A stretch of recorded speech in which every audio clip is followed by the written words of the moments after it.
warahmatullahi wabarakatuh. Mohon izin untuk berdiri dan saya tidak berkira Bapak Ibu. Puji syukur ya kita panjatkan kepada Allah yang mana telah memberikan kesempatan sehingga kita semua bisa berkumpul di ruang meeting dalam acara diseminasi budaya positif yang akan dipaparkan langsung oleh CGP Angkatan 10 oleh Ibu Yeni Yulianti SPT.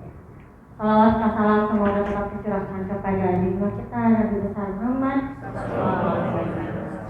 beserta keluarganya dan kita selaku umatnya.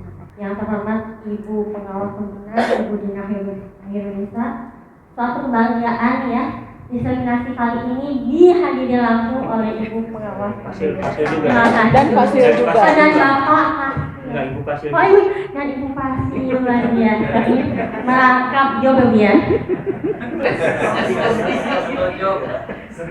Baik Bapak Ibu, izinkan saya untuk membacakan susunan acaranya. Yang pertama pembukaan, yang kedua pemaparan materi budaya positif, yang ketiga tanya jawab, yang keempat penutup.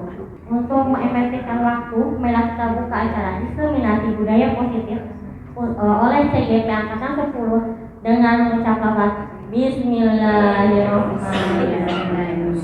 Baik, acara kedua adalah pemaparan materi mengenai implementasi budaya positif. Apa dan bagaimana sih budaya positif itu? Pasti penasaran ya. Tentunya ini akan menjadikan lingkungan kita yang di sekolah kita aman dan nyaman. Mengapa begitu? Karena sekolah merupakan rumah kedua bagi siswa. Maka sepatutnya sekolah harus dijadikan tempat yang aman dan nyaman. Seperti ibarat yang dipaparkan oleh Ki Hajar Dewantara, bahwa sekolah itu seperti ladang tanaman. Dan kita sebagai guru gurunya sebagai adalah petani.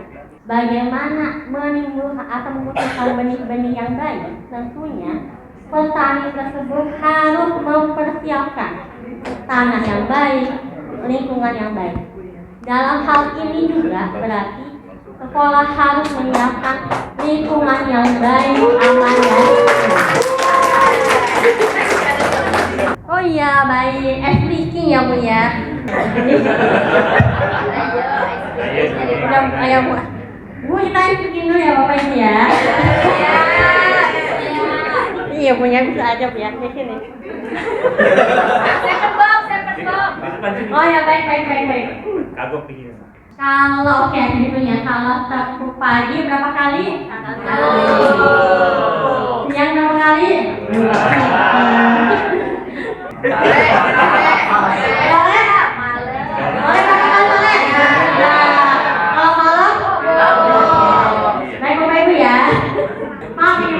Menggurui atau menyuruh-nyuruh ya Bu ya. Kita SDK supaya happy. Berdiri dong semua semuanya dan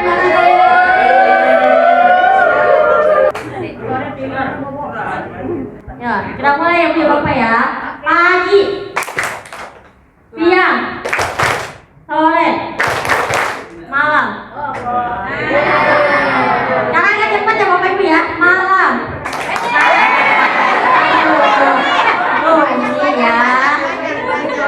Baru dicoba. Ya. Masih tester ya. Baik Bapak Ibu malam. Malam Pak. Kalau malam kita waktunya tidur, jangan bekerja aja ya. Pagi, siang, malam. Coret nih Bapak nih, nanti pakai lipan nih. Gak boleh gitu, kalau ibu dan positif gak ada coret ya. Boleh Bu ya, gak ada Bu ya, gak boleh. Gak boleh, kita pakai segitiga restitusi. Masuk Bu Eko. Kalau CGP Angkatan 11. Kamu mau gak? Pagi, sore, siang, malam. Pagi, malam. Oh ini Bunya masih belum ya? Benar ya? Apa lagi ya? Bunya buruan atuh Bunya. Pagi. Malam. Iya. Sore. Siang. Malam. Pagi. Terima kasih Bapak Ibu.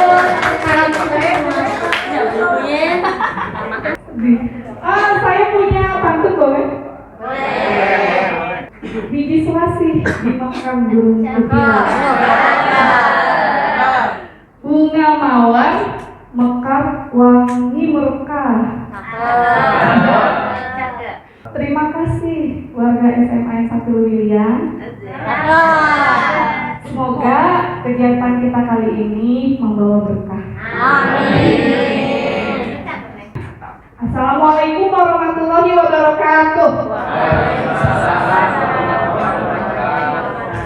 Alhamdulillahirabbil alamin wa bihi nasta'in ala umuri dunya waddin wassalatu wassalamu ala asrofil anbiya'i wal mursalin sayyidina Muhammadin wa ala alihi wa sahbihi ajmain. Amma ba'd. Yang saya hormati Ibu pengawas pembina, yang terhormat juga para wakasek semuanya, Bapak Ibu guru saya semuanya dan rekan-rekan guru semuanya. Mudah-mudahan kita semua selalu dalam lindungan Allah Subhanahu wa taala. Amin. Alhamdulillah pada sore hari ini kita semua dapat berkumpul pada kegiatan tugas saya sebenarnya mengenai diseminasi budaya positif. Salawat beserta salam semoga hanya tercurah limpahkan kepada junjungan kita Nabi besar Muhammad Sallallahu Alaihi Wasallam beserta para keluarganya, para sahabatnya, juga kita selaku umatnya. Baik Bapak Ibu, untuk menyandarkan waktu, di sini saya akan menyampaikan diseminasi budaya positif. Ada 2 poin mengenai urgensi budaya positif dan implementasinya di sekolah.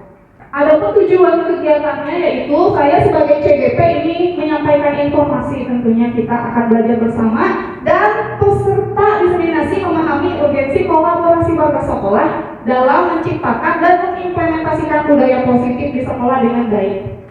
Ya, poin-poin diseminasi pada kegiatan kali ini, yang pertama adalah urgensi menciptakan budaya positif di sekolah. Yang kedua, cara menciptakan budaya positif di sekolah itu bagaimana. Kemudian nanti kita juga akan melakukan studi kasus. Lalu yang keempat, contoh implementasi budaya positif di sekolah. Dan nanti sesi terakhir adalah tanya jawab.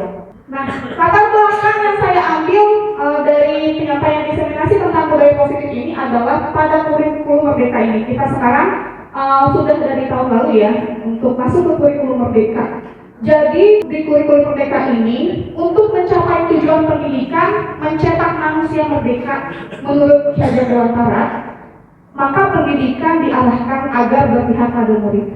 Jadi manusia merdeka ini Bapak Ibu adalah manusia yang hidupnya bersandar pada kekuatan sendiri, tidak bergantung pada orang lain. Nah, akibat dari diimplementasikannya kurikulum Merdeka itu, maka teori pendidikan yang dianut itu menjadi mengalami perubahan paradigma. Yang sebelumnya sebelum kurikulum Merdeka itu biasa kita sebut dengan teori stimulus respon. Nah, kemudian sekarang berubah menjadi teori kontrol yang dianut.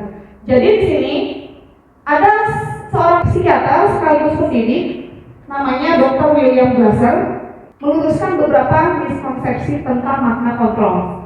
Yang pertama, ilusi guru mengontrol murid. Nah, berarti ini mengontrol murid ini berarti hanya ilusi ya menurut Dr. William Glasser. Jadi pada dasarnya kita tidak dapat memaksa murid untuk berbuat sesuatu jika murid tersebut memilih untuk tidak melakukannya. Ya, contoh misalnya Bu Dina misalnya menuliskan kertas. Di kertas itu Bu Dina menuliskan hal yang sangat berharga bagi Bu Dina. Kemudian ada Bu Retno misalnya ya. Bu Retno ini ingin mengetahui, ingin membuka supaya Bu Dina itu membuka apa yang ada di tangan Bu Dina. Kira-kira saya tanya, apakah Bu Dina itu akan membuka yang ada di tangannya kepada Bu Retno? Bisa ya, bisa? Tidak. Kuncinya dari mana untuk Bu Dina membuka itu? Apakah Bu Retno itu bisa mengontrol Bu Dina untuk supaya Bu Dina itu membuka tangannya? Gak bisa, ya kan? Itu nanti harus keinginannya itu dari Bu Dinanya. Iya, nggak bisa walaupun misalnya diancam. Tapi kalau emang sangat berharga, Bu Nina kan nggak mungkin membukanya, kalaupun diancam, disogok, ya, dirayu juga nggak akan bisa. Jadi seperti itulah penjelasan mengenai ilusi guru mengontrol murid. Sebenarnya kita itu sebagai guru tidak bisa mengontrol murid. Kenapa murid itu mau mengikuti kehendak kita? Itu karena murid tersebut itu memang mengizinkan dirinya untuk dikontrol. Ini Untan suaranya emangnya terlalu besar ya? Apa hari Untan?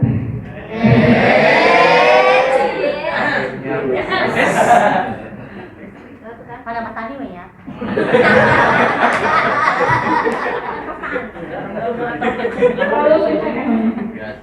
Ya Pak Kak ini.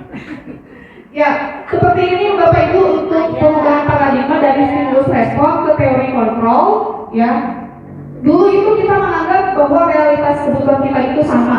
Nah, ternyata pada teori kontrol ini yang dianggap adalah realitas kebutuhan kita itu berbeda. Setuju tidak? Setuju ya. Kemudian dulu mungkin pada teori stimulus respon itu semua orang melihat hal yang sama. Tapi di teori kontrol ini setiap orang memiliki gambaran berbeda. Ya. Kita mencoba membuat orang agar berpandangan sama dengan kita. Pada teori kontrol, kita berusaha memahami pandangan orang lain tentang dunia. Perilaku buruk dilihat sebagai suatu kesalahan. Mungkin gitu ya, banyak yang merasa seperti itu. Jadi kalau misalnya ada murid berperilaku buruk, mungkin masih banyak yang menganggap itu suatu kesalahan. Tapi pada teori kontrol ini, sudut pandangnya adalah bahwa semua perilaku itu memiliki tujuan. Jadi ketika murid kita ada yang berperilaku menurut kita salah atau buruk, nah pada teori kontrol ini yang kita ambil sekarang di kurikulum merdeka, itu kita harus memandangnya sebagai bahwa semua perilaku itu memiliki tujuan. Kemudian orang lain bisa mengontrol saya. Nah, berubah menjadi hanya Anda yang bisa mengontrol diri Anda sendiri. Jadi hanya Bu Nina yang bisa mengontrol diri Bu Nina sendiri. Seperti itu. Kemudian saya bisa mengontrol orang lain. Kita lihat contohnya Bu Reka bisa mengontrol Bu Nina, melakukan apapun yang Bu Reka inginkan. Nah, pada teori kontrol kita berpandangan bahwa kita itu tidak bisa mengontrol orang lain. Nah, pemaksaan ada pada saat bujukan gagal. Nah, kalau di teori kontrol ini kita mewujudkan kolaborasi dan konsensus untuk menciptakan pilihan-pilihan baru. Nah, kemudian model berpikirnya di sini untuk di stimulus respon itu menang kalah. Siapa yang menang kalah ya. Tapi kalau teori kontrol ini model berpikirnya adalah menang-menang. Jadi sama-sama diuntungkan, sama-sama positif. Nah, jadi perubahan paradigma teori stimulus respon kepada teori kontrol ini sebenarnya tujuannya adalah mewujudkan pendidikan sesuai filosofi Ki Hajar Dewantara, yaitu pendidikan yang berpihak pada murid. Gitu. Saya akan sedikit menceritakan kenapa sekarang ini pendidikan diarahkan pendidikannya harus berpihak pada murid. Jadi yang saya baca di modul itu ada namanya Suwardi Suryaningrat, mungkin Bapak Ibu pernah dengar ya di pelajaran sejarah ya. Jadi Pak Suwardi itu punya anak namanya Asti. Waktu itu Asti itu sedang rewel-rewelnya, tidak berhenti menangis. Sedangkan keadaan Pak Suwardi itu sedang banyak pekerjaan.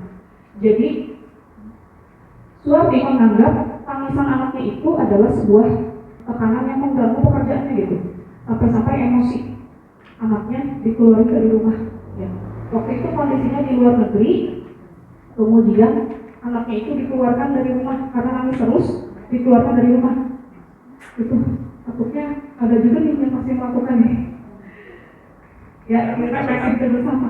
Kalau sekarang kasih HP anak nangis. Itu apa? Iya, gitu Pak. Dikeluarin dari rumah, keadaan kondisi salju. Pas udah baru sadar tuh ayahnya itu gitu. Baru sadar pas dibuka itu gitu ya, ternyata anaknya udah biru, udah membiru kedinginan. Nah, jadi dokternya itu menyesal ya, langsung menyesal gelisah gitu, Suwardi itu. Ternyata anaknya itu udah sangat membiru, akhirnya jadi semua yang dia lakukan itu harus dibantu sama orang lain, gitu, sampai sekarang gitu. Itu kejadian itu merupakan penyesalan yang sangat besar gitu ya untuk Suwardi.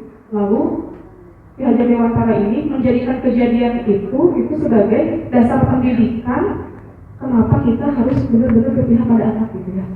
Gitu. Saya membaca cerita itu langsung saya merefleksi diri, saya terapkan ke anak saya di rumah gitu.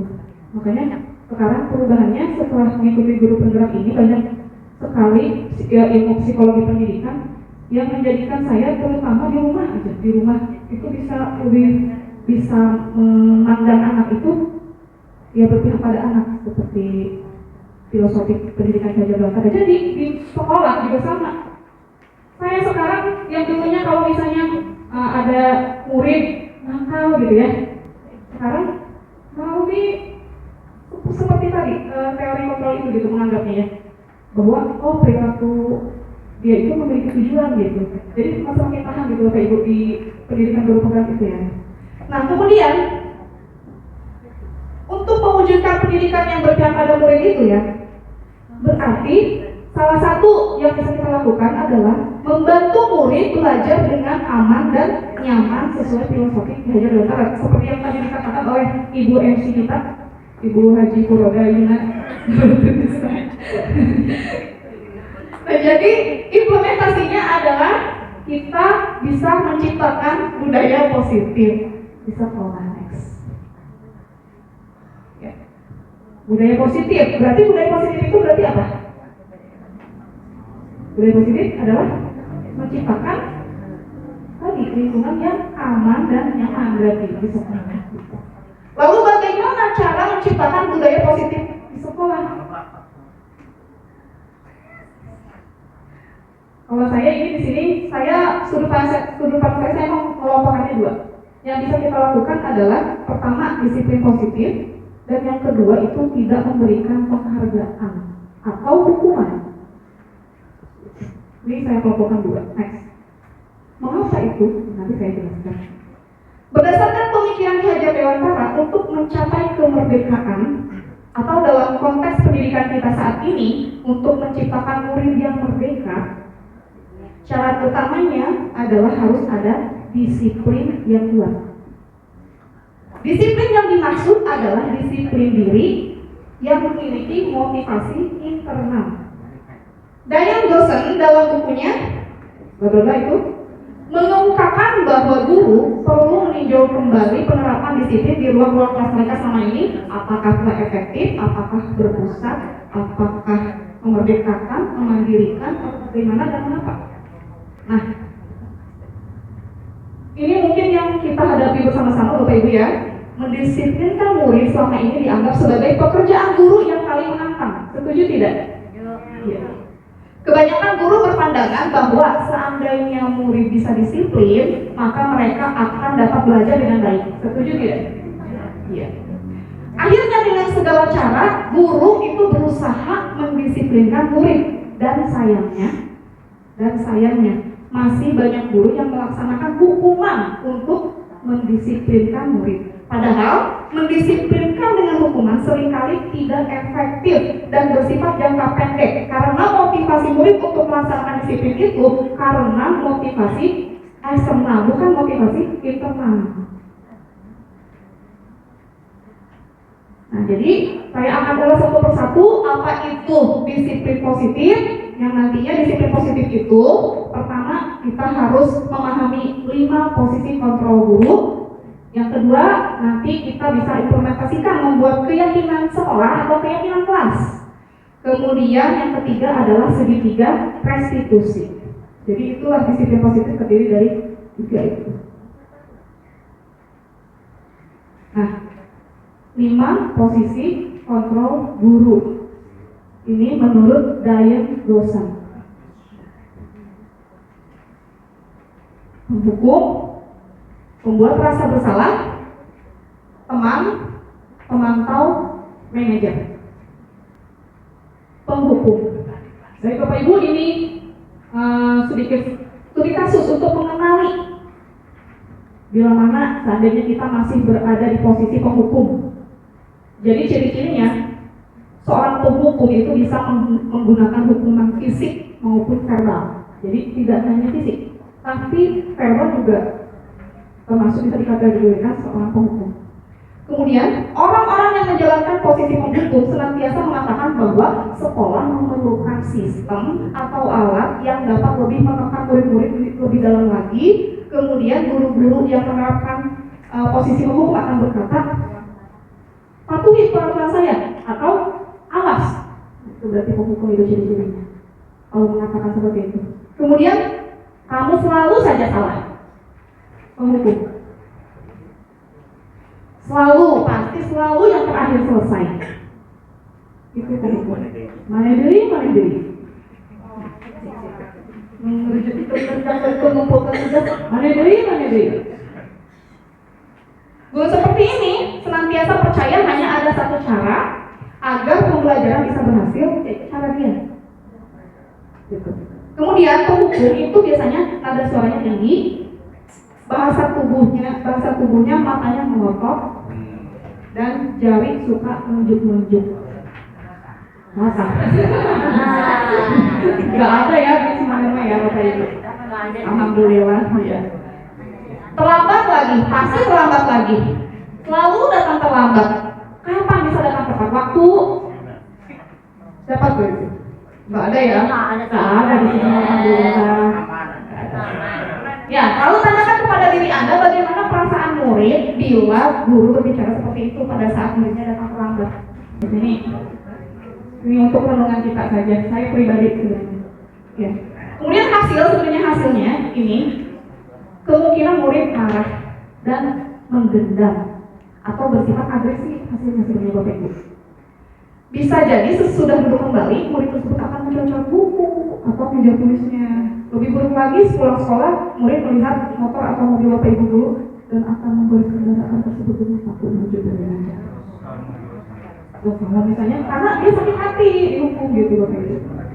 Gitu ya. Jadi kita lihat betapa tidak efektifnya. Nah yang kedua itu adalah membuat rasa bersalah. Mari kita kenali Bapak Ibu untuk membuat rasa bersalah ini. Pada posisi ini biasanya guru akan bersuara lebih lembut. Justru orang yang lembut itu bisa jadi ya membuat rasa bersalah. Pembuat rasa bersalah akan menggunakan keheningan yang membuat orang lain merasa tidak nyaman, bersalah atau rendah diri. Kata-kata yang keluar dengan lembut akan seperti ibu sangat kecewa sekali dengan kamu. Itu membuat rasa bersalah. Berapa kali Bapak harus memberitahu kamu ya? Gimana coba kalau orang tua kamu tahu kamu berbuat begini? Nah itu kali Bapak memang seperti itu saya yang sering mengucapkan Bapak Ibu. Ayo, coba kalau orang tua kamu tahu itu saya pas belajar ini, itu ya. Gitu ya, itu berarti termasuk kategori membuat rasa bersalah. Di posisi ini, murid akan memiliki penilaian diri yang buruk tentang diri mereka. Murid merasa tidak berharga dan telah mengecewakan orang-orang yang disayanginya. Gitu. Pembuat rasa bersalah, nada suaranya itu biasanya memelas, halus, sedih. Bahasa tubuhnya biasanya merapat pada anak gitu. Karena ingin membuat anak merasa bersalah gitu. Ya, bagaimana perasaan murid bila ditegur seperti cara ini? Hasilnya, yang paling menarik adalah hasilnya. Setelah saya baca ini saya kaget Bapak Ibu. Murid akan merasa bersalah telah mengecewakan ibu atau bapak gurunya. Murid akan merasa menjadi orang yang gagal dan tidak sanggup membahagiakan orang lain. Kadangkala sikap seperti ini lebih berbahaya dari sikap penghukum. Ini yang saya garis bawahi. Jadi untuk membuat rasa bersalah ini lebih berbahaya daripada sikap penghukum yang tadi yang nomor 1 justru Bapak Ibu. Mungkin tadi awalnya mengira yang penghukum ya yang kurang bagus gitu ya. Padahal membuat rasa bersalah ini justru lebih berbahaya. Karena emosi itu akan tertanam rapat di dalam murid itu menahan perasaan. Ya. Tidak seperti murid dalam guru sebagai penghukum di mana murid bisa mengungkapkan amarahnya walaupun yang secara negatif gitu. Jadi terlampiaskan kalau misalnya dihukumkan. Tapi kalau dibuat rasa bersalah itu akan dipendam ya. Dipendam, kemudian murid tertekan seperti inilah yang tiba-tiba bisa meletus amarahnya dan bisa menyakiti diri sendiri atau orang lain. Dan itu sayangnya Bapak Ibu, itu dulu saya banyak melakukan. Biasanya saya membuat rasa bersalah gitu. Tapi sekarang karena sudah mengetahuinya, ya saya berusaha untuk sedikit demi sedikit ya untuk menghilangkan itu gitu Bapak Ibu. Next. Kemudian yang ketiga, teman. Guru pada posisi ini tidak akan menyakiti murid. Dia akan berteman. Dia tidak bisa dijelaskan panjang itu juga kalau temannya ya. Nanti kita sering melakukan ya Bapak Ibu ya. Kalimatnya, ayo bantulah demi Bapak ya. Teman berarti memposisikannya. Ayo, ingat tidak bantuan Bapak selama ini? Ya sudah, kali ini nggak apa-apa. Nanti Ibu bantu bereskan. Itu juga, maksudnya ini berarti posisinya teman. Nah, bagaimana untuk teman ini? Nah, untuk posisi teman ini punya hal negatif. Hal negatifnya adalah dari posisi teman, bila suatu saat guru tersebut tidak membantu, maka murid akan kecewa dan berkata, saya pikir Bapak atau Ibu itu teman saya, karena nggak membantu lagi gitu. Kemudian murid jadi nanti kecewa, merasa kecewa dan tidak mau lagi berusaha. Hal lain yang mungkin timbul adalah murid hanya akan bertindak untuk guru tertentu yang berposisi sebagai teman itu, tapi kalau guru lain nggak mau dia gitu, kalau teman gitu, itu efek negatifnya. Ya jadi murid itu nanti akan tergantung pada guru tersebut. Gimana kalau gurunya tidak masuk, terus anaknya misalnya melakukan perilaku buruk misalnya, maunya sama guru yang nggak masuk itu gitu. Begitu itu dampak negatif dari teman. Kemudian pemantau. Nah, peraturannya apa? Apa yang perlu kamu lakukan? Sanksinya apa? Konsekuensinya apa? Gitu. Tadi, tahukah kamu jam berapa kita mulai? Tahu Pak, kamu terlambat 15 menit. Apakah kamu sudah mengerti konsekuensi yang harus dilakukan biar terlambat? Paham Pak? Saya harus tinggal kelas pada jam istirahat nanti dan mengerjakan tugas ketertinggalan saya. Ya benar, nanti pada saat jam istirahat kamu harus tinggal di kelas untuk menyelesaikan tugas yang tertinggal tadi ya. Saya tunggu. Itu berarti hanya pemantau. Jadi nanti dicatat kan. Kalau pemantau itu dicatat. Seperti kayak kelas PSAT ya, dicatat gitu ya. Berarti tipenya berarti posisi pemantau. Nanti dia besok ada perubahan nggak gitu. Jadi pemantau. Nah, namanya juga memantau gitu ya. Next. Nah kemudian yang terakhir ini posisi yang tadi kata Bu Dina ya, yang paling bagus, manajer. Nah posisi terakhir ini adalah posisi manajer, di mana guru berbuat sesuatu bersama murid dan mempersilahkan murid mempertanggungjawabkan perilakunya, mendukung murid agar dapat menemukan solusi atas permasalahannya sendiri. Nah jadi kalau manajer itu nanti berkatanya gini, apa yang kita yakini? Nanti itu dikembalikan ke keyakinan kelas. Apa yang kita yakini? Jadi Bapak Ibu, kita itu ternyata di sekolah gitu atau dan juga di kelas itu kita wajib punya yang namanya keyakinan kelas. Wajib adanya. Kalau misalnya kita mau memposisikan diri sebagai manajer.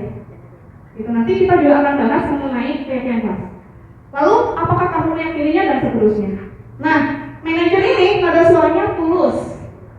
Bahasa tubuh tidak kaku, mendekat ke murid. Adik, apakah kamu mengetahui jam berapa sekolah dimulai? Tahu Pak, jam 7. Ya, jadi kamu terlambat.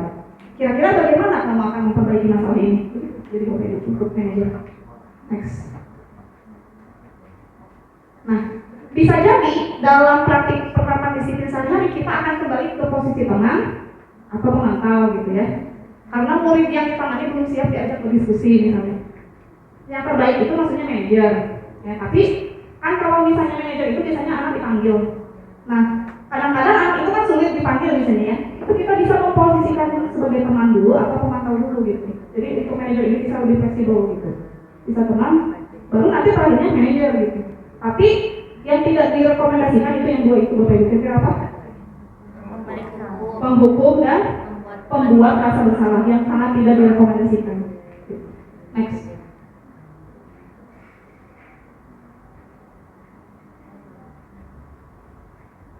Manajer akan berkata, sabar. Apa yang kita yakini? Apa yang kita yakini? Apakah kamu meyakininya? Berarti itu nanti kaitannya adalah kita harus punya yang namanya keyakinan kelas. Nah, Bapak Ibu, ini pentingnya kelas atau sekolah memiliki keyakinan kelas atau sekolah. Ini adalah contoh keyakinan kelas yang sudah saya buat di kelas 11 IPS 1 penilaian saya. Jadi bentuknya seperti ini.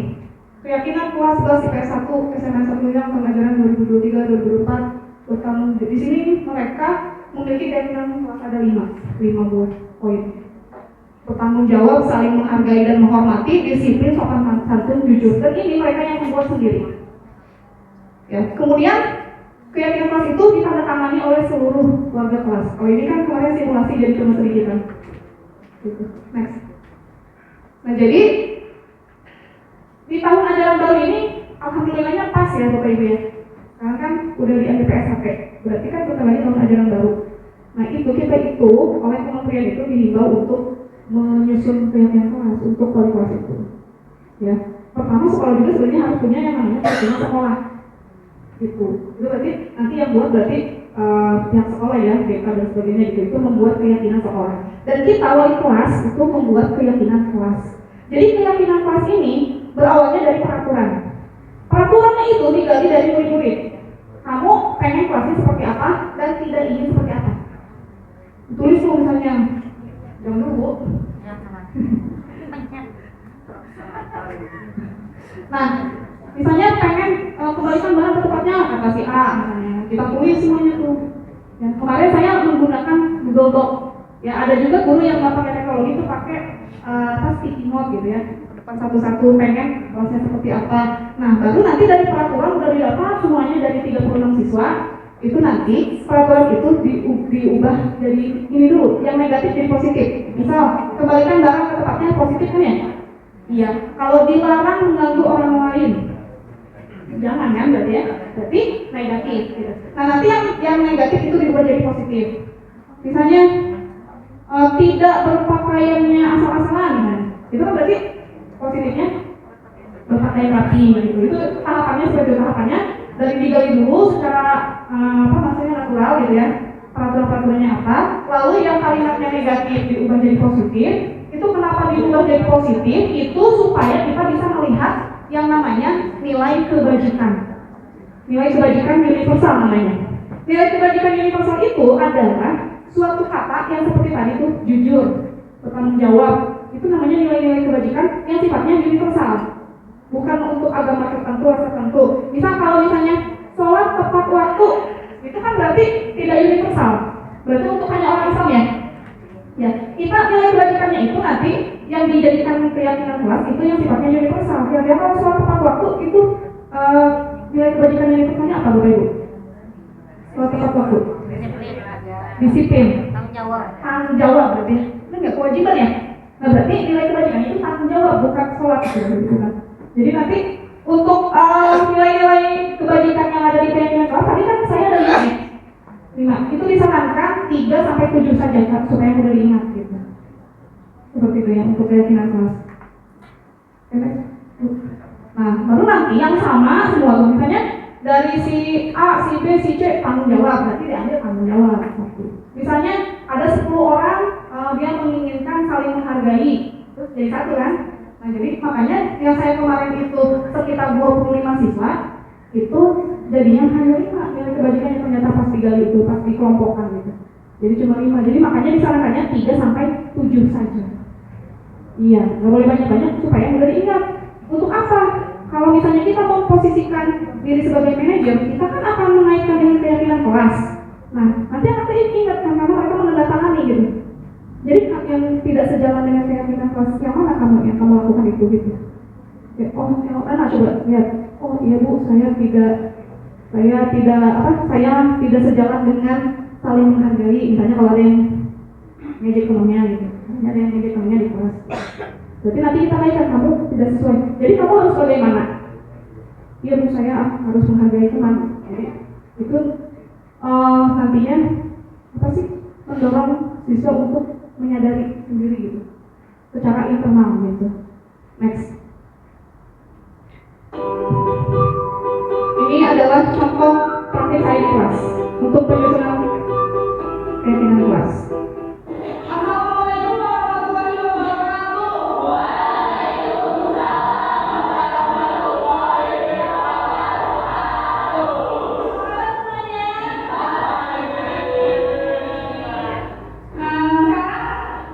Kita akan menyusun keyakinan kelas. Ya, sebelum kita mulai, keyakinan dulu ya. Tiga, dua, satu.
menjelaskan tentang betapa pentingnya keyakinan kelas gitu ya. Lalu dijelaskan juga bagaimana cara menyusun keyakinan kelas kepada murid-murid.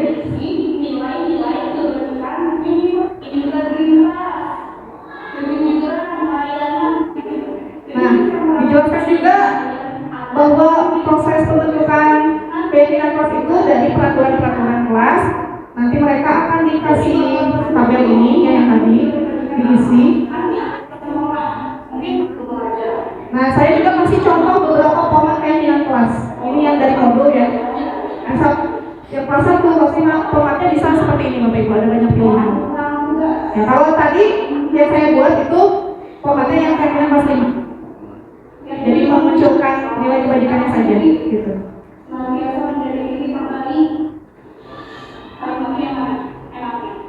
Nah, mereka milih mau format yang mana gitu. Pengen yang kelas 5 udah diikuti gitu kan. Nah, lalu saya pakai Google Doc karena waktu itu saya pulang ke fotokopi yang pengen beli sticky note sebenarnya, tapi nggak ada. Ya udah deh, pakai Google Doc aja, nggak di sini diisi tuh sama mereka.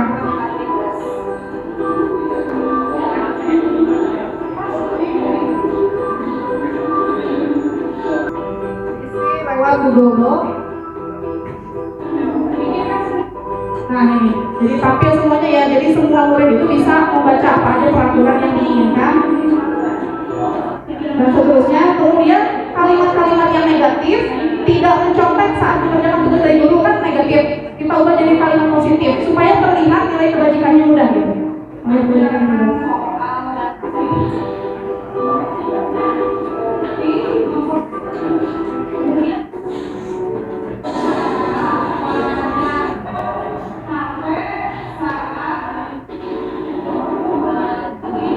Nah, saat menggali apa keyakinan kelasnya, kita bahas satu persatu peraturan-peraturan itu.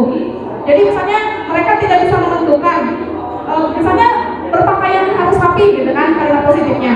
Terus mereka bingung nilai kebajikannya apa. Terus saya kasih contoh.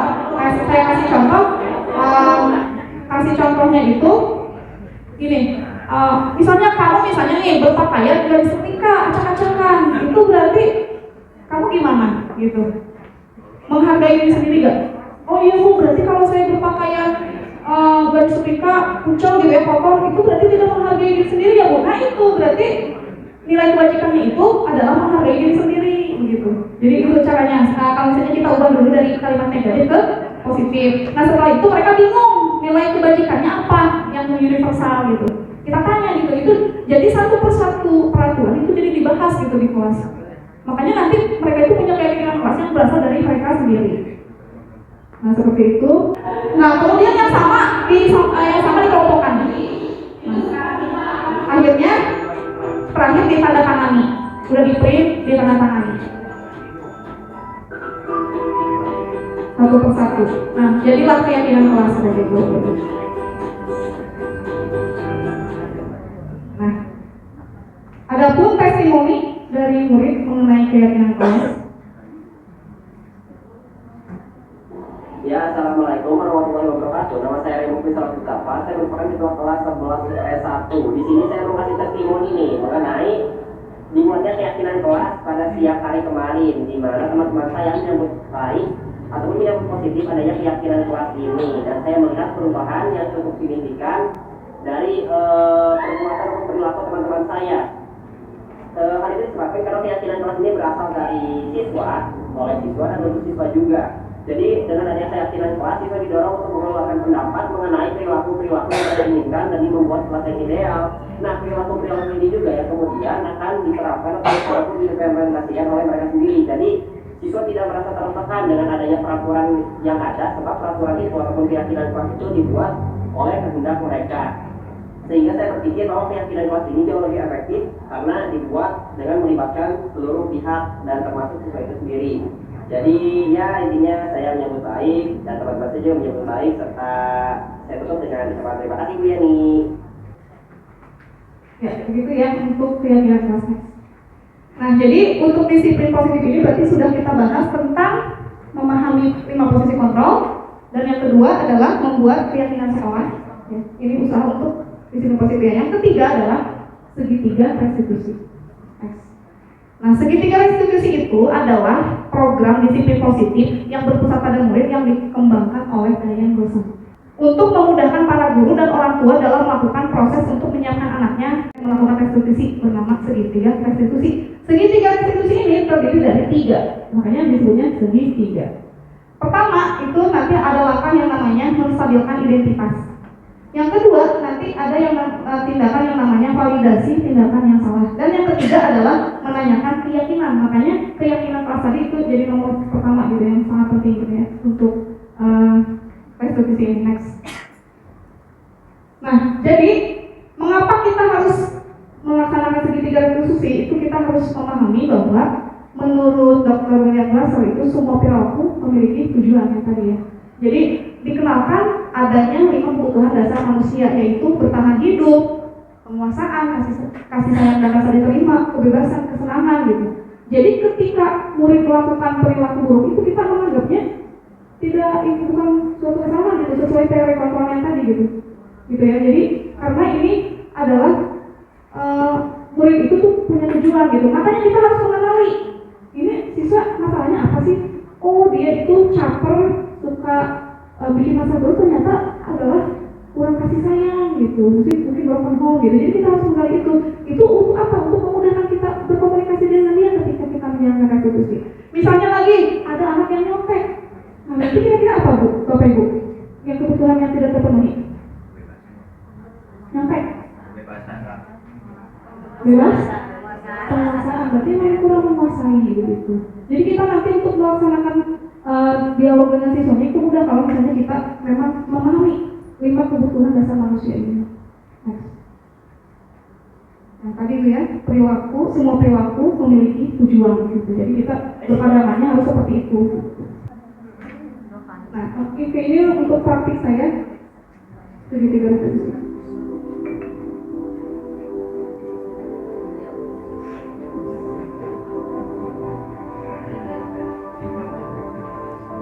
Seorang murid bernama Shinjo tidak masuk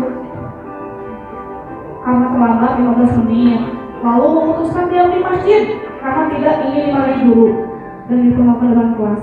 Ya, Shinjo silakan masuk. Gimana kabarnya Shinjo? Baik Bu. Oke, Shinjo tahu nggak kenapa ibu menjadi coba ceritakan apa yang terjadi tadi pagi. Saya berangkat ke sekolah, terus saya kempes. Jadi saya terlambat ke sekolah, terus saya ke kelas. Terus saya ada guru, saya takut dimarahi Bu. Jadi saya mesti surat bunga. Yang pertama itu karena langkah ini menstabilkan identitasnya. Menurut ibu sih bagus ya, sudah melakukan kebiasaan sholat duha. Namun menurut Shinjo itu kalau misalnya Shinjo seperti itu seperti tadi itu sudah berkurang salah ya kalau seperti itu. Salah Bu, saya sudah terlambat dan tidak memberitahu guru. Begini Shinjo, ibu sebenarnya maklum ya atas yang terjadi tadi pagi. Apalagi kamu kesiangan karena ada kendala. Ibu paham betul kalau manusia itu tidak ada yang sempurna, pasti semua orang pernah melakukan kesalahan ya, betul nggak? Ibu juga pernah mengalami kendala seperti itu. Sebetulnya ada sisi yang dibanggakan. Shinjo lebih memilih sholat duha ke masjid. Shinjo sebenarnya bisa saja ya melakukan hal yang lebih buruk dari itu ya, tapi bagus Shinjo tidak melakukan yang lebih buruk dari itu. Kenapa tadi Shinjo tidak langsung masuk ke kelas saja pas datang kesiangan? Saya takut dimarahi Bu, karena biasanya kalau saya telat saya dimarahi depan teman-teman sekolah, saya juga malu. Oh seperti itu. Ibu juga kalau misalnya dipermalukan seperti itu pasti akan menghindar ya. Lalu kemudian kalau menurut Shinjo, kedisiplinan itu apa sih yang Shinjo yakini? Mengikuti peraturan tentang tepat waktu, Iya. minta maaf kalau ada kendala atau kesalahan yang saya buat. Nah bagus ya, berarti yang Shinjo yakini itu sudah sesuai dengan tata tertib sekolah kita. Lalu ibu ingin tanya nih, kalau misalnya kita disiplin itu berarti kita sedang menjalankan keyakinan sekolah yang mana? Coba, Sinjo ingat gak? Yang mana coba kalau kita disiplin? Menghargai diri sendiri dan orang lain. Nah, bagus, berarti Sinjo udah tahu sebenarnya ya, udah yakin ya bahwa kalau misalnya Sinjo melakukan hal seperti tadi itu berarti tidak sejalan dengan keyakinan sekolah kita, menghargai diri sendiri dan orang lain. Nah, sekarang harus ada solusi dari Sinjo gimana caranya memperbaiki permasalahan tadi. Solusi saya komunikasi di awal untuk mengantisipasi masalah-masalah seperti tadi. Kemudian saya akan meminta maaf kepada guru yang bersangkutan karena menyadari apa yang telah saya lakukan. Misal, Ya, bagus sekali solusi yang Sinjo sampaikan barusan. Saran dari Ibu nanti kalau Sinjo menemui guru minta maaf, sebisa mungkin nanti Sinjo sampaikan kalimat-kalimat yang baik ya, jangan sampai memancing emosi guru lagi gitu ya. Paham nggak? Iya. Kemudian sekarang coba bayangkan Sinjo kedepannya ingin menjadi pribadi yang seperti apa? pribadi yang lebih disiplin, tepat waktu, Iya. menghargai orang lain dan diri sendiri. Bagus, luar biasa. Sinjo sudah sangat baik dalam menentukan solusi atas permasalahan tadi. Ibu bangga sekali karena Sinjo sudah bersedia menjalankan keyakinan sekolah kita, yaitu menghargai diri sendiri dan orang lain. Ya, semoga yang terjadi tadi Sinjo bisa mengambil pelajaran supaya bisa menjadi pribadi yang lebih baik lagi ke depannya ya. Baik Bu, terima kasih. Sekarang saya permisi dulu ya. Saya akan menemui guru untuk meminta maaf. Ya, baik, silakan Sinjo ya. Ya.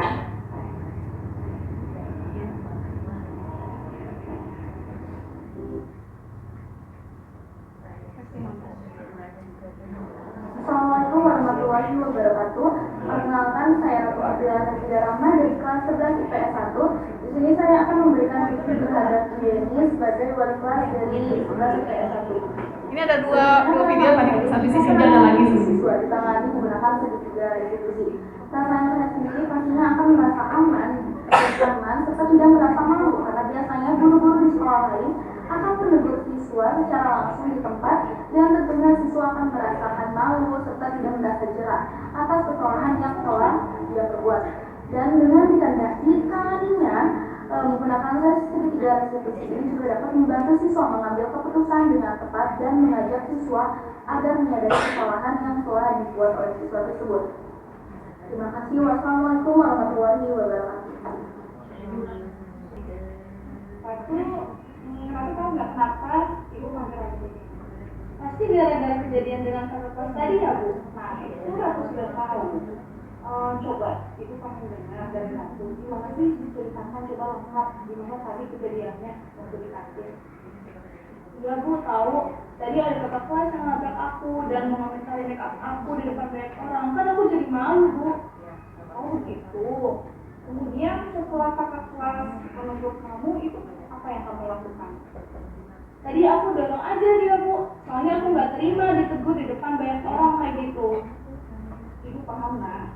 Apa yang kamu lakukan tadi sebenarnya dalam rangka membela diri? Ya. Iya. Sebetulnya apa yang kamu lakukan itu wajar ya, manusiawi. Itu juga kalau misalnya di posisi Ratu, pasti ingin membela diri. Cara mendorong tadi mungkin satu refleks ya melakukannya, karena mungkin satu merasa tersudutkan. Kemudian ibu melihat Ratu sebenarnya punya bakat ya dalam mereka. Mudah-mudahan nanti bisa dikembangkan. Tapi coba dipikirkan lagi, apakah dengan cara mendorong kakak kelas tadi menurut Ratu itu sudah tepat? Nggak tepat sih Bu, soalnya itu bisa mencelakakan orang lain. Nah seperti itu Bapak Ibu yang untuk segitiga restitusi. Berarti kita sudah membahas 3 disiplin positif ya, memahami nilai positif kontrol guru, membuat keyakinan sekolah, dan segitiga restitusi. Next. Nah, cara menciptakan budaya positif di sekolah, kalau saya kelompokkan 2 disiplin positif yang terdiri dari 3 tadi ya. Lalu yang kedua adalah tidak memberikan penghargaan maupun hukuman. Apa alasannya? Nah, Alfie Horn mengemukakan baik penghargaan maupun hukuman adalah cara-cara mengontrol perilaku seseorang yang menghancurkan potensi untuk pembelajaran sesungguhnya. Itu alasannya. Menurut Alfie Kohn. Menurut Kohn, secara ideal, tindakan belajar itu sendiri adalah penghargaan sesungguhnya. Hasil pengamatannya selama ini, ya, bahwa tindakan memberikan penghargaan itu nilainya sama dengan menghukum seseorang. Mungkin ya ada yang pro dan kontra mungkin ya. Tapi inilah yang saya dapatkan dari modul tentang penghargaan X. Nah, apa alasannya? Ternyata penghargaan itu maupun hukuman itu memiliki pengaruh jangka pendek dan jangka panjang. Penghargaan efektif jika kita menginginkan seseorang melakukan sesuatu yang kita inginkan tapi dalam jangka waktu pendek. Setuju tidak? Setuju tidak? Ya. Jika kita menggunakan penghargaan lagi dan lagi, maka orang tersebut akan bergantung pada penghargaan yang diberikan serta kehilangan motivasi internal. Setuju? Ya, jika kita mendapatkan penghargaan untuk melakukan sesuatu yang baik, maka selain kita senantiasa berharap mendapatkan penghargaan, kita pun jadi tidak menyadari tindakan baik yang kita lakukan. Next. Alasan yang kedua, bahwa penghargaan itu tidak efektif, Bapak Ibu. Ya. Kalau misalnya suatu penghargaan adalah suatu benda atau peristiwa yang diinginkan, yang dibuat dengan persyaratan hanya jika Anda melakukan hal ini, maka Anda akan mendapatkan penghargaan yang diinginkan. Jika saya mengharapkan suatu penghargaan dan tidak mendapatkannya, maka saya akan kecewa dan berkecil hati, serta kemungkinan lain kali saya tidak akan berusaha keras lagi gitu, karena kecewa gitu ya, mengharapkan penghargaan. Yang terakhir tuh, orang yang berusaha berhenti merokok, ya, atau orang yang berusaha diet, menguruskan badan, bila diberikan penghargaan, hampir pasti tidak berhasil. Benar gak sih? Kalau dikasih ini berhasil gak? Ya tapi kalau misalnya muncul dari dalam diri internal, itu kemungkinan berhasilnya besar. Gitu. Nah, penghargaan merusak hubungan. Benar gak, Pak Ijung? Penghargaan merusak hubungan. Penghargaan pada istri lebih baik. Oh, tangan dulu. Penghargaan itu ternyata menurut penelitian Alfikon itu bisa merusak hubungan. Kenapa? Ketika seseorang diberi penghargaan atau dipuji, mana dipuji? Dipuji di depan orang banyak, maka yang lain akan merasa iri, gitu kan? Dan sebagian dari mereka akan tidak menyukai orang yang diberikan penghargaan tersebut. Iya, kemungkinan ya, gitu iri ya. Harusnya semua dikasih penghargaan. Ya, itu Pak. Dikasih semua ya, Pak ya? Iya, TK berhasil tuh, bagi dia semuanya ya Ibu ya. Iya. Jika seorang guru sering memberikan penghargaan kepada murid-muridnya, besar kemungkinan murid-muridnya termotivasi eksternal gitu jadinya ya. Hanya ingin menyenangkan gurunya, mereka tidak akan bersikap jujur kepada guru tersebut. Lalu penghargaan itu menciptakan persaingan di dalam kelas, karena harusnya yang kita munculkan itu kolaborasi. Gitu. Ya enggak, sesuai kompetensi abad 21, kolaborasi. Kalau kita memberikan penghargaan di kelas itu menghancurkan kolaborasi. Gitu, karena jadi terciptanya persaingan. Kemudian mereka yang percaya bahwa mereka tidak memiliki kesempatan untuk mendapat penghargaan akan berhenti mencoba. Benar gak? Kalau misalnya ya, misalnya yang biasa nggak ranking, males gitu kan. Bisa nggak ranking, bisa aja belajarnya juga nggak usah ada effort yang lebih gitu kan begitu. Next. Nah, riset-riset yang lain. Betapa? Ya Pak? Bisa jadi sebaliknya mungkin Bu, kalau yang sudah jadi juara itu terus tidak dikasih penghargaan, malah jadi saya juga juara juga ada penghargaan. Iya. Mungkin bisa seperti itu, bisa tapi iya, sedih Pak. Yang ini aja nih, yang tadinya dia ranking 1, terus ranking 2, padahal kan ranking 2 itu masih bagus ya, masih baik gitu. betul. Tuh dia gitu. Oh dia tuh merasa orang yang gagal gitu. Apalagi kalau disalahin sama orang tuanya. Aku nggak ranking 1 lagi. Itu sih benar gitu. Padahal kan itu ranking 2 juga udah bagus gitu sebenarnya. Itu makanya saya juga baru sekarang tahu kenapa sih nggak boleh ada ranking di kelas gitu. Terus sebelumnya kan ada orang tua yang nanya, semester 1 aja saya masih ngeprint itu ya ranking. Karena banyak yang nanya gitu. Tapi pas sekarang ini alasannya kenapa dari kementerian itu maksudnya Iya, Iya, untuk menciptakan budaya positif itu tidak boleh di ranking gitu, kan tahu gitu. Ternyata alasan-alasannya ini. Next. Penghargaan itu menurunkan kualitas. Next. Penghargaan mematikan kreativitas. Balik? Enggak. Apa yang balik itu sih? Oh, balik. Biasanya meningkatkan kreativitas. Kalau di sini menurut Alvin itu mematikan kreativitas. Apa alasannya? Itu berarti poin-poinnya alasannya dua nih. Murid-murid diminta berpikir mengenai hadiah atau penghargaan yang bisa mereka dapatkan bila berhasil menulis sebuah visi. Kreativitas kelompok murid-murid ini menjadi berkurang dibandingkan dengan yang tidak diberitahukan tentang hadiah yang akan terima. Gitu. Ini menurut penelitian gitu, hasil risetnya Alvin gitu. Kemudian penelitian dan hasil penelitiannya menunjukkan bahwa pekerjaan seni atau sebuah penulisan cerita menjadi kurang kreatif bila dijanjikan. Nanti ada yang ini dibanding yang dia itu memang tidak dijanjikan apa-apa, dia akan maksimal gitu. Iya, karena dijanjikan sesuatu jadinya malah jadi mematikan kreativitas. Itu karena ingin menghadirkan jualan nggak totalitas ya jadinya, karena harusnya kan memang internal gitu ya, intrinsik motivasinya gitu. Jadi memang motivasinya jadi eksternal gitu.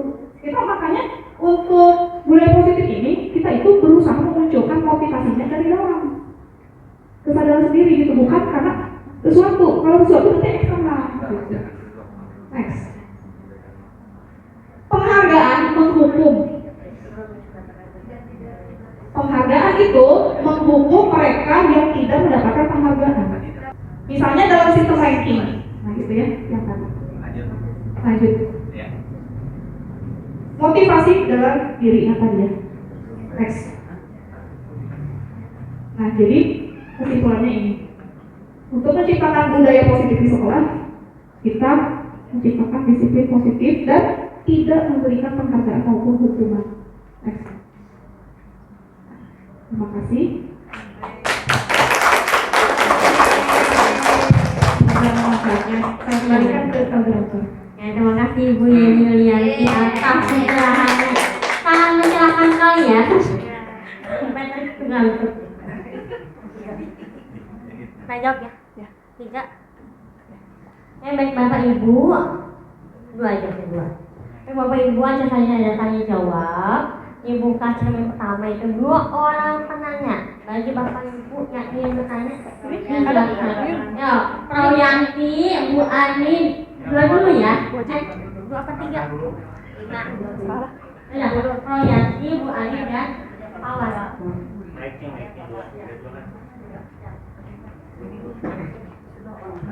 Sudah. Terima kasih. Assalamualaikum warahmatullahi wabarakatuh. Waalaikumsalam warahmatullahi wabarakatuh. Ya, sangat menarik sekali pemaparan yang disampaikan oleh Ibu Yeni tadi, terutama mengenai penghargaan dan hukuman tadi ya. Kalau hukumannya sudah jelas ya, gitu ya. Ini yang mungkin masih menjadi fenomena baru bagi kami adalah bahwa memberikan penghargaan pun itu adalah merupakan hukuman. Sepertinya kami memang harus lebih mempelajari lagi gitu ya, tentang materi bahwa penghargaan itu pun adalah hukuman. Pada kesempatan ini apa ya, saya pertanyaan atau apa gitu. Intinya begini Bu Yen, kalau setiap kelas sudah membuat kesepakatan kelas, itu kan berarti kaitannya dengan wali kelasnya ya, bukan dengan guru mapel. Apakah kami guru mapel yang bukan wali kelas di kelas tersebut masih boleh mengadakan kesepakatan kelas gitu ya terkait mapel kami?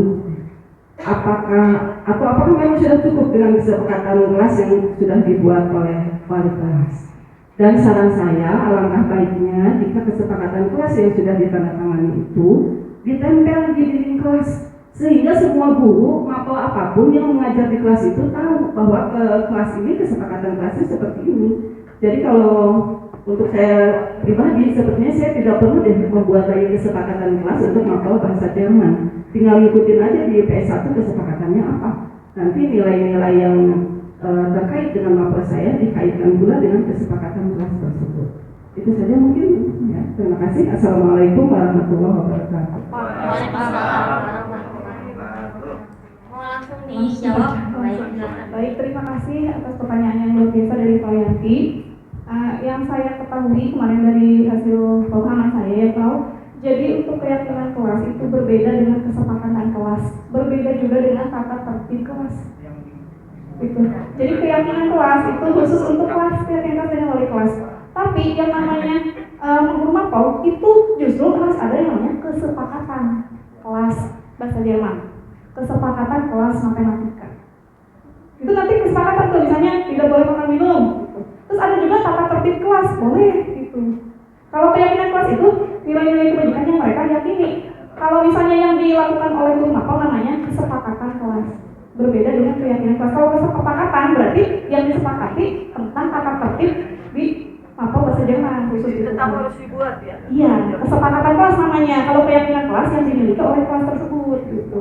Kalau yang untuk guru Mapau namanya kesepakatan kelas, jadi berbeda.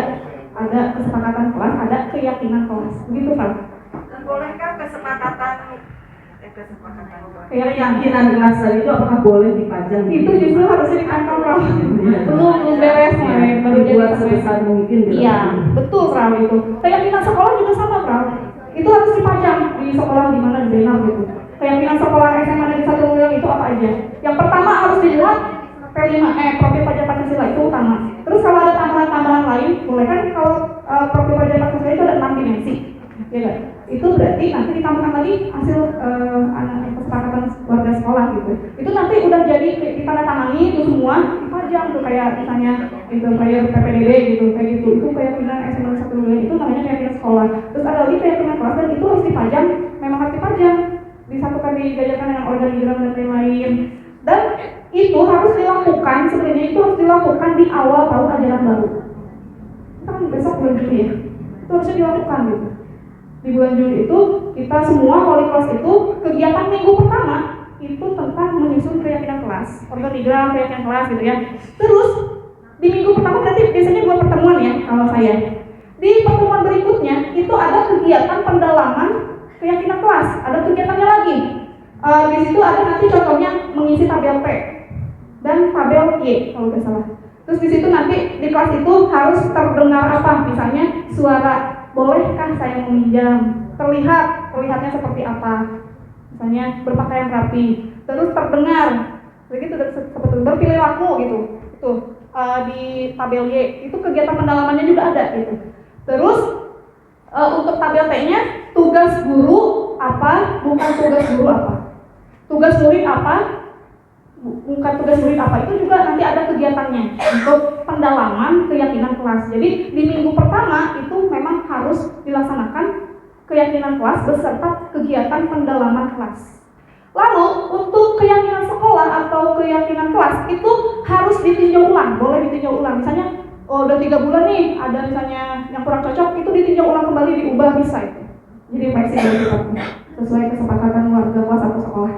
Ya, boleh dilanjut Bu. Yang tadi ada keyakinan sekolah ya Bu ya? Iya. Maaf, baru di sini ya. Kemarin itu ada di setiap upacara itu ada janji siswa. Apakah itu secara umum itu adalah sama dengan keyakinan sekolah? Apakah hanya itu janji saja yang memang sudah setiap maaf maksudnya setiap upacara ya? Kalau enggak, kalau di kami itu ada namanya ikrar pelajar ya kalau tidak salah. Apakah itu sama? Kata keyakinan dengan janji itu apakah ada korelasinya sama Bu? Mohon maaf ya Bu ya. Iya, baik Pak. Terima kasih Pak Krisna atas pertanyaannya. Menurut sepemahaman saya, ya untuk janji siswa itu saya bertanya, apakah itu berasal dari siswa? Keinginan siswa? Bukan. Tapi kalau keyakinan kelas itu benar dari semua warga sekolah, dari peraturan dulu mulainya. Jadi beda ya, itu bukan Pak. Karena itu dari atas kan, disuruh ada ikrar dibaca tiap upacara. Jadi bukan dari mereka. Jadi untuk keyakinan kelas itu harus dari mereka, oleh mereka dan untuk mereka. Iya, begitu. Kita biasanya ngikutin dari atas dulu ya, ya. Emang kan udah pakemnya upacara ya. Belum kayaknya belum ke situ ya, bukan kewenangan kita mungkin ya, itu mah nanti mungkin oleh yang berwenang. Terima kasih Pak Krisna. Ya. Ya. Bu Ani katanya. Oh iya, mangga. Udah nanya ya di belakang. Assalamualaikum warahmatullahi wabarakatuh. Terima kasih. Materinya sangat bagus sekali. Yang mungkin ini pertanyaannya antara kesepakatan siswa di kelas, misalnya itu sudah disepakati 5 kesepakatan tadi yang universal.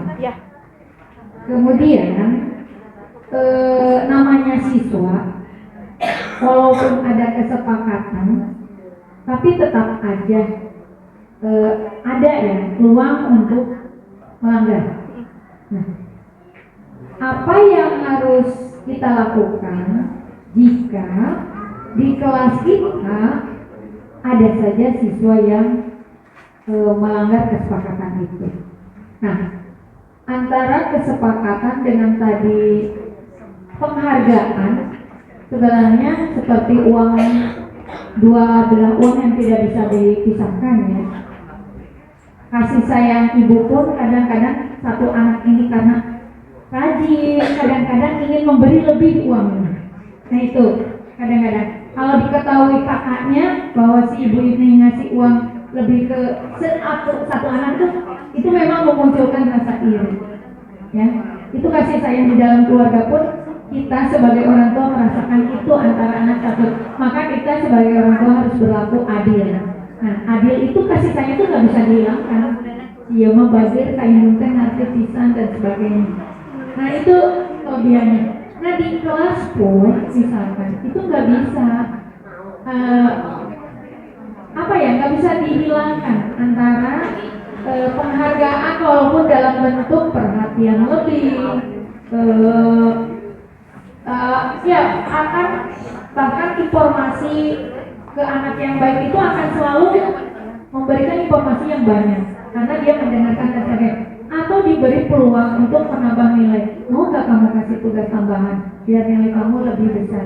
Nah ada itu mungkin bentuk kasih sayang yang saya lakukan karena anak tersebut kalau pelajarannya bagus, aktif dan sebagainya. Tapi misalkan kalau nilainya kurang dikasih tahu. Bagaimana tindakan kita di kelas ketika diulang ya namanya, ketika ada peserta didik yang melanggar kesepakatan. Kemudian kita sebenarnya tidak bisa menghindar dari sebuah penghargaan di kelas, walaupun bentuk apapun. Nah itu. Terima kasih. Assalamualaikum warahmatullahi wabarakatuh. Waalaikumsalam warahmatullahi wabarakatuh. Terima kasih Ibu Ani. Ya langsung saja ya, Ibu Ani, untuk kejadian pelanggaran di kelas, apa yang harus kita lakukan? Itu jawabannya segitiga restitusi Ibu. Gitu. Jadi kita menyadarkan siswa itu dengan kalimat-kalimat yang tadi video yang Sinjol sama Ratu itu Bu. Itu caranya gitu, menyadarkan dia gitu, pakai pertanyaan-pertanyaan.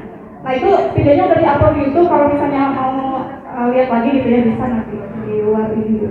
Itu untuk mengatasinya. Kemudian untuk yang kedua, itu yang tadi kita tidak lepas dari yang namanya penghargaan Bu. Minimal kita sudah tahu informasi ini Bu, kita bisa meminimalisir itu gitu Bu.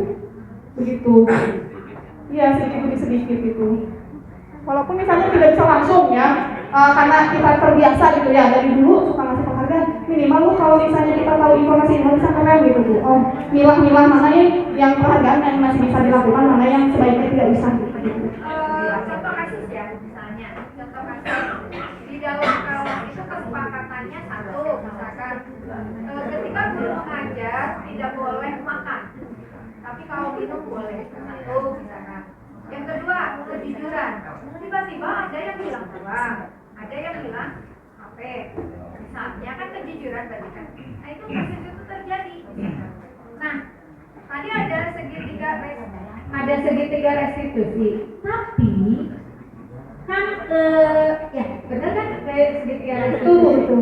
Nah ketika segitiga restitusi itu, bila mana pelanggaran kejujuran itu sudah tahapnya ke arah kriminal, misalkan tadi bilang HP, bilang uang, nah misalkan ketahuan tuh si siswa ini kasus misalkan, nah tidak bisa hanya berikan arahan, akan tetapi ada hal yang berkaitan dengan hukuman itu didirikan atau dibuat biasanya secara pengertian hukuman dibuat untuk membuat orang jerah. Nah itu salah satunya. Bagaimana kaitannya? Ya baik Ibu, terima kasih. Kasusnya misalnya. Iya, iya. Itu Bu disesuaikan aja Bu. Kalau itu kan berarti beda konteks ya.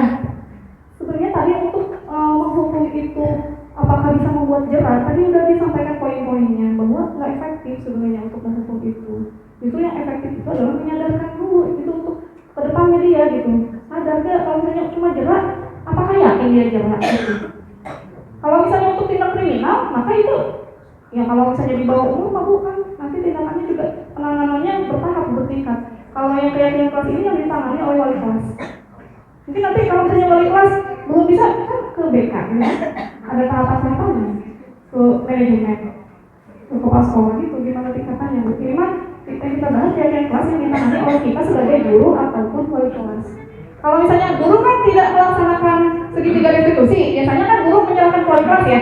Yang minimal guru mapel juga yang tidak wali kelas tahu langkah yang akan dilakukan itu apa, jadi sehingga terjadi kolaborasi gitu. Jadi untuk segitiga restitusi ini membutuhkan kolaborasi gitu. Jadi si guru mapel tahu nih, oh nanti akan direstitusi oleh wali kelasnya begitu. Jadi makanya walaupun wali kelas ataupun bukan di sini harus tetap mengetahui tentang segitiga restitusi ini begitu Ibu.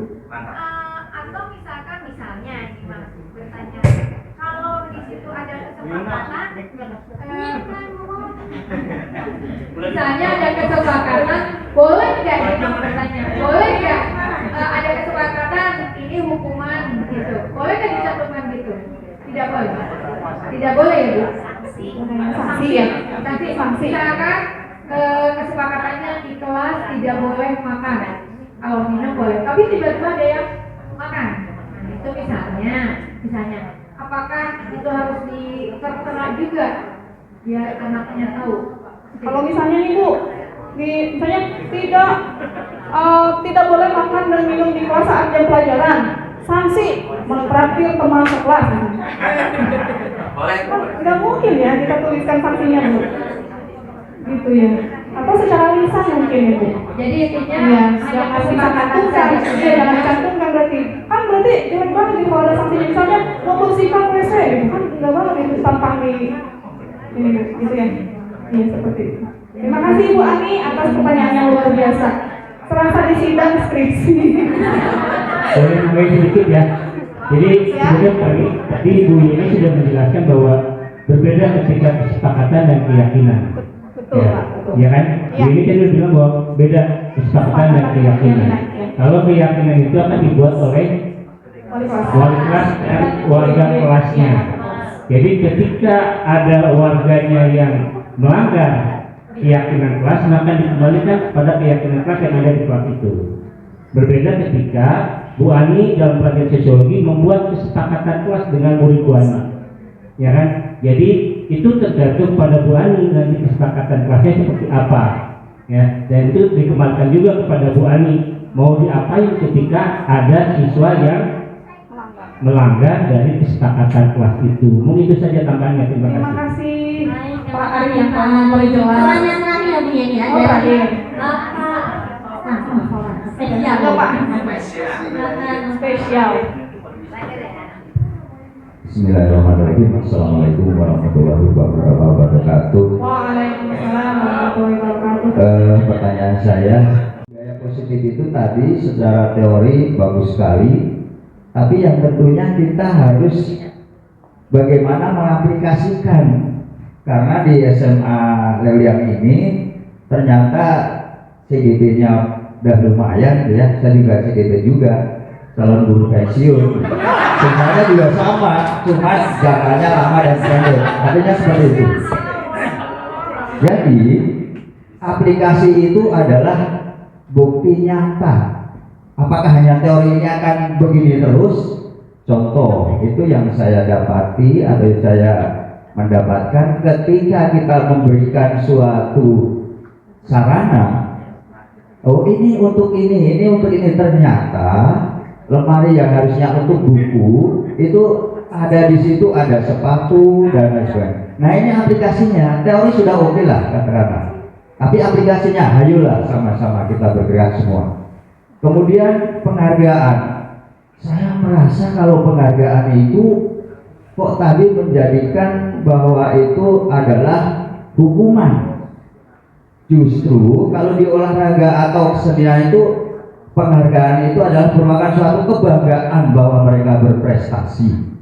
Saya kira itu saja bagaimana caranya mengaplikasikan ketika tiga hal yang saya tanyakan ini supaya lebih berjalan dengan baik. Wassalamualaikum warahmatullahi wabarakatuh. Waalaikumsalam warahmatullahi wabarakatuh. Ini Bapak Syota ini luar biasa bertanya tapi sekaligus mencerahkan kita dengan menyampaikan sudut pandangnya. Terima kasih ya Bapak. Tanggapan dari saya yaitu Pak mengenai tadi ya himbauan dari Bapak ya sifatnya ya untuk tata tertib yang kita mungkin contohnya seperti fokus tadi ya Pak ya. Kalau menurut saya Pak mungkin bisa dibuatkan nanti ininya ya tata tertib secara tertulisnya lalu disosialisasikan juga ya untuk Bapak Ibu gitu ya biar lebih ingat lagi gitu ya untuk tata tertib itu Pak. Mungkin kan sepertinya belum ada ya Pak ya untuk secara tertulisnya gitu dibuat secara tertulisnya seperti itu ya Pak. Kemudian untuk tadi ini ya Pak ya penghargaan ya Pak. Kalau saya berusaha meluruskannya seperti ini ya Pak.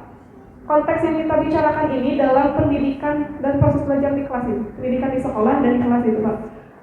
Penghargaan itu sebaiknya tidak dilakukan gitu. Tapi kalau misalnya kompetisi itu boleh gitu kan itu kompetisi. Kalau ini kegiatan pembelajaran dan pendidikan sekolah gitu. Jadi gitu Pak. Kan kalau pelajaran olahraga identiknya dengan kompetisi. Jadi itu tidak apa-apa Pak memberikan penghargaan gitu ya. Pengakuan gitu ya, sifatnya pengakuan gitu bukan penghargaan. Iya. Tetap sama juga ketika di kelas juga kalau saya di lapangan tetap penghargaan itu harus ada. Ketika anak tidak bisa mencapai seperti ini, cobalah kamu lihat temannya, dia contohnya gerakannya sama tidak, kalau tidak apa yang kamu lakukan. Ini adalah penghargaan. Temannya yang saya katakan, lihatlah itu sudah penghargaan. Kemudian dalam olahraga itu ketika menempuh punggung itu sudah penghargaan. Ini sangat penting sekali ketika apakah Anda yang di kelas ini sudah pernah kamu bagus, kamu hebat. Ini penghargaan bukan berarti penghargaan itu berupa uang. Tidak. Bagaimana meningkatkan motivasi otaknya itu supaya lebih saya ternyata bisa. Ternyata saya pengen bisa seperti itu. Itu yang saya katakan. Bukan berarti harus di kompetisi. Di kelas juga harus ada kompetisi. Jangan sampai di kelas hanya ya kita belajar jangan terus ada itu. Tapi kan sistemnya bagaimana cara membentuk karakter guru kan supaya anak itu supaya nyaman lebih dalam arti tidak harus kamu penghargaan tidak gitu. Gimana sih mindsetnya bisa ya? Ya. Boleh. Iya baik ini ya. Terima kasih Bu. Izin menambahkan. Jadi mungkin yang dimaksud dengan penghargaan ini di sini yang dibicarakan oleh Bu ini adalah penghargaan yang dipublikasikan di depan umum. Kalau penghargaan masih boleh diberikan dalam konteks budaya positif, tapi ada cara-caranya. Di antaranya diberikan secara langsung pada anak tersebut. Nah, bagus. Nah, kamu hebat, itu boleh. Iya. Yang tidak boleh tuh dia seperti dia. Dikasih piagam, ya, dikasih piagam penghargaan. Tapi dia bukan kompetisi gitu. Jadi kita boleh memberikan penghargaan. Nah, bagus seperti itu dan tidak ditunda. Jangan memberikan hadiah yang sifatnya ditunda. Kalau misalnya seperti memberikan nilai, itu penghargaan. Kita memberikan nilai lebih kepada anak itu penghargaan yang dibolehkan. Itu barangkali tambahannya Bu ya. Jadi penghargaan masih dibolehkan selama penghargaan itu disampaikan langsung secara pribadi sehingga tidak menyentuh yang lain. Iya betul. Dan tadi tidak bersifat pembedaan atau lebih ke tata caranya mungkin Pak kesimpulan dari dulu lebih ke tata caranya. Iya. Sama sekali dulu tidak pernah memberikan penghargaan sama sekali jangan sampai seperti itu tapi ada tata caranya. Iya. Ya kemudian Pak untuk tadi misalnya hadiah nih atau penghargaan itu jadinya kalau menurut teori ini bukan kata saya ya menurut Alfikon. Jadi ini bukan kata saya ya, kayak saya hanya menginformasikan bahwa kalau misalnya ada motivasi eksternal gitu, itu lebih efektif yang motivasi internal. Jadi kita pilih yang mana, mau memunculkan motivasi eksternal atau internal gitu. Mana kita pilih, disajikan kita pilih mana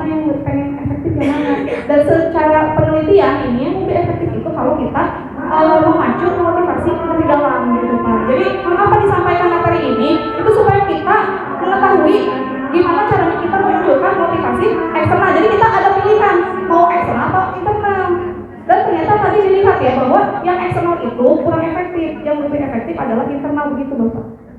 Oke, makasih. Baik Bapak. Saya kira cukup panjang ya. Wassalamualaikum warahmatullahi wabarakatuh. Waalaikumsalam warahmatullahi wabarakatuh. Ibu, takut kalau ditanya sama ibu. Horor. Penutup ya, boleh ya? Boleh Bu. Ya, assalamualaikum warahmatullahi wabarakatuh. Waalaikumsalam. Saya di sini Bu Yeni mewakili Kombel Baswara. Ya, saya alhamdulillah kita bisa berkumpul di sini untuk menyaksikan diseminasi budaya positif. Ini ada satu program dari Kombel Baswara, yaitu kita akan mengumpulkan atau Bapak Ibu guru wali kelas untuk membuat budaya positif, di mana kita akan berkumpul untuk men-setting kelas sesuai dengan SOP.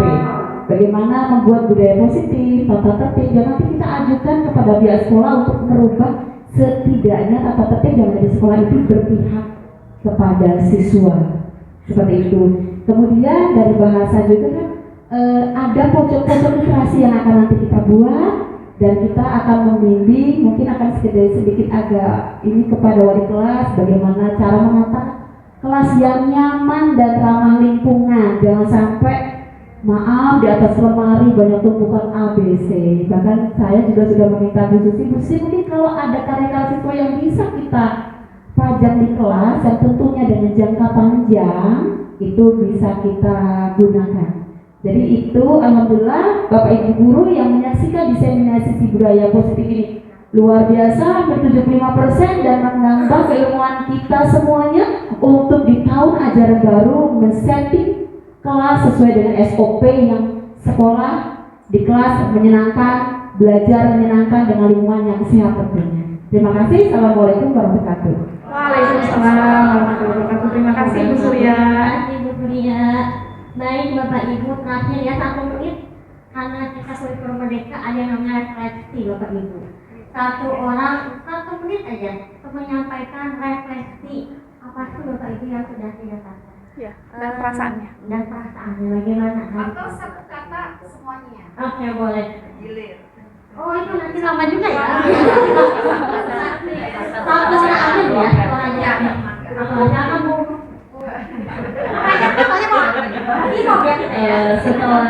Terima kasih atas pencerahannya dan apa ya ini? Oh itu kata terarah. Baik Bapak Ibu, tepuk tangan untuk kita semua. Bapak Ibu yang sudah setia menemani dari awal sampai akhir. Baik, acara selanjutnya adalah penutup. Marilah kita tutup acara ini dengan membaca lafaz hamdalah. Alhamdulillah. Terus dengan kafiratul majid subhanallahumma. Mohon maaf banyak kekurangan. Assalamualaikum warahmatullahi wabarakatuh. Baik Bapak Ibu, mungkin kegiatan ini kita bisa masukkan di dalam laporan aktivitas kita di dalam untuk yang pengembangan diri. Jadi bisa 450 untuk langsung ya. Lihat yang di pengembangan diri yang di tambahan itu 450. Jadi untuk yang mengawas bisa dimasukin di utama ya. Jadi banyak sekali manfaatnya. Selain manfaat buat ilmu kita, juga manfaat untuk kita mengisi aktivitas harian kita. Terima kasih. Wassalamualaikum warahmatullahi wabarakatuh. Have a nice day and see you next week. Jadi.